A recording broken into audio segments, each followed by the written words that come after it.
La configuration des éléments de base de notre compte est à présent terminée. On peut donc évoluer et passer au cœur de l'action. Avant d'aller plus loin, il est vrai que ce cours est consacré à la mise en place de tunnels de vente, soit de manière indépendante, soit de manière combinée avec, par exemple, un système de gestion de contenu comme WordPress. Mais il est important de savoir que MailerLite, même dans sa version gratuite, vous offre un ensemble de fonctionnalités. En général, si vous disposez ou si vous avez l'intention de créer un tunnel de vente, cela suppose que vous avez des produits à vendre ou des services à proposer et que ces produits existent déjà sur une plateforme, probablement un site web. Mais dans le cas très hypothétique où vous ne disposez pas encore de site web ni de nom de domaine, sachez que MailerLite peut vous offrir depuis quelques versions la possibilité de créer un site web. Pour cela, il vous suffit de vous diriger à partir de votre tableau de bord sur l'onglet Site.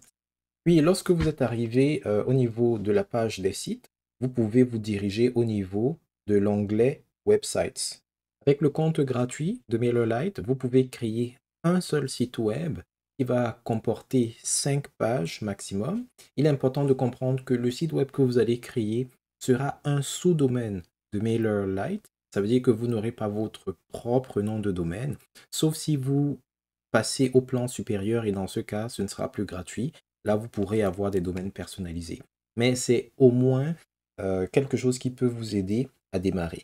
Et ces sites web-là que vous créez, vous pouvez les manipuler. Vous n'avez pas besoin de connaître le code source pour pouvoir les utiliser. C'est un peu similaire à l'utilisation des constructeurs, des bâtisseurs comme Elementor, Gutenberg et autres.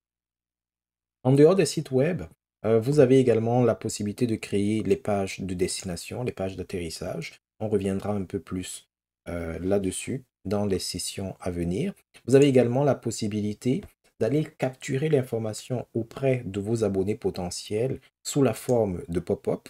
Ce sont ces boîtes de dialogue qui apparaissent un peu comme par technologie en fonction des mouvements de vos utilisateurs sur l'écran. Vous avez la possibilité d'utiliser des formulaires embarqués. Ça aussi, on va le voir dans ce dossier-ci. C'est ce que vous voyez souvent dans certaines pages au bas de la page ou alors dans la barre latérale. Vous avez des formulaires qui vous demandent votre nom d'utilisateur, pas votre nom d'utilisateur, mais votre adresse courriel, pour vous permettre de vous engager dans une liste pour recevoir après des offres complémentaires. Et puis vous avez également euh, un formulaire particulier qui est relatif aux promotions. Ça fonctionne un peu comme les pop-up, mais c'est vraiment dirigé vers tout ce qui est promotion, pour tout ce qui est mise de l'avant.